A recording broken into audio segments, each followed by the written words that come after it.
I started to pay very careful attention to what I was saying. I don't know if that happened voluntarily or involuntarily, but I could feel a sort of split developing in my psyche, and the split, and I've actually had students tell me the same thing that has happened to them after they've listened to some of the material that I've been describing to all of you. But I split into two, let's say, and one part was the, let's say, the old me that was talking a lot and that liked to argue and that liked ideas. And there was another part that was watching that part, like just with its eyes open and neutrally judging. And the part that was neutrally judging was watching the part that was talking and going, that isn't your idea. You don't really believe that. You don't really know what you're talking about. That isn't true. And I thought, that's really interesting. So now and that was happening to like 95% of what I was saying.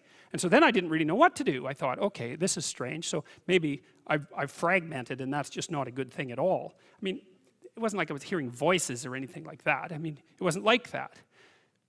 It was, well, people have multiple parts. So then I had this weird conundrum. It was like, well, which of these two things are me?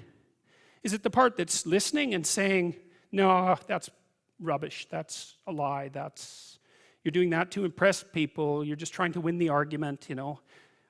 Was that me, or was the part that was going about my normal verbal business me? And I didn't know, but I decided I would go with the critic. And then what I tried to do, what I learned to do, I think, was to stop saying things that made me weak. And now I mean, I'm still trying to do that, because I'm always feeling when I talk whether or not the words that I'm saying are either making me align or making me come apart. And I think the alignment, I really do think the alignment I think alignment is the right way of conceptualizing it, because I think if you say things that are as true as you can say them, let's say, then they come out of the depths inside of you. Because we don't know where thoughts come from. We don't know how far down into your substructure the thoughts emerge. We don't know what processes of physiological alignment are necessary for you to speak from the core of your being. We don't understand any of that. We don't even conceptualize that, but I believe that you can feel that. And I learned some of that from reading Carl Rogers, by the way, who's a great clinician, because he talked about mental health in part as a coherence between the spiritual or the abstract and the physical, that the two things were aligned. And there's a lot of idea of alignment in psychoanalytic and clinical thinking. But anyways, I decided that I would start practicing not saying things that would make me weak. And what happened was that I had to stop saying almost everything that I was saying. I would say 95% of it. It's a hell of a shock to wake up and I mean, this was over a few months, but it's a hell of a shock to wake up and realize that you're mostly dead wood. It's a shock. You know, and you might think, well, do you really want all of that to burn off? It's like, well, there's nothing left but a little husk, 5% of you. It's like, well, if that 5% is solid, then maybe that's exactly what you want to have happen. Well, so I told you that story as an elaboration of this line. And God saw that the wickedness of man was great in the earth, and that every imagination of the thoughts of his heart was only evil continually. It's a question worth asking. Just exactly what are your motives? Well, you know, maybe they're purer than mine were, and it's certainly possible. I don't think that I'm naturally a particularly good person. I think I have to work at it very, very hard.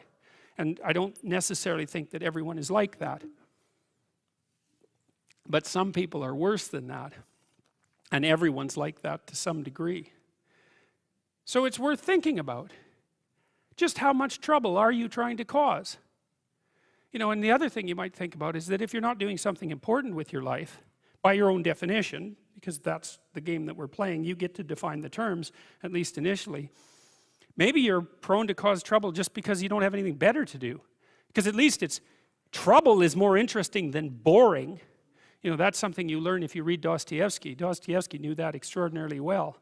And so if you're not doing something, if you're not pushing yourself to the limits of your capacity, then you have plenty of leftover, what would you say, willpower, energy, and resources to devote to causing interesting trouble. And so, also I would say this is also an archetypal scenario. God saw that the wickedness of man was great in the earth, and that every imagination of the thoughts of his heart was only evil continually. That's something to meditate on. And it's not self-destructive, because what it is an attempt to, it's like the diagnosis of an illness. It's like if that does happen to be the case for you, or to some degree, maybe it's only 10% of you or something, or maybe it's 90%, well then coming to terms with that is excellent, because then maybe you can stop doing it. And what would be the downside to that? You'd have to give up your resentment, obviously, and your hatred and all of that, and that's really annoying, because those emotions are they're easy to engage in, and they're engaging, and they have this feeling of self-righteousness with them, and that goes along with them. But you're not doing this in order to put yourself down. You're doing this in order to separate the wheat from the chaff, and to leave everything that you don't have to be behind.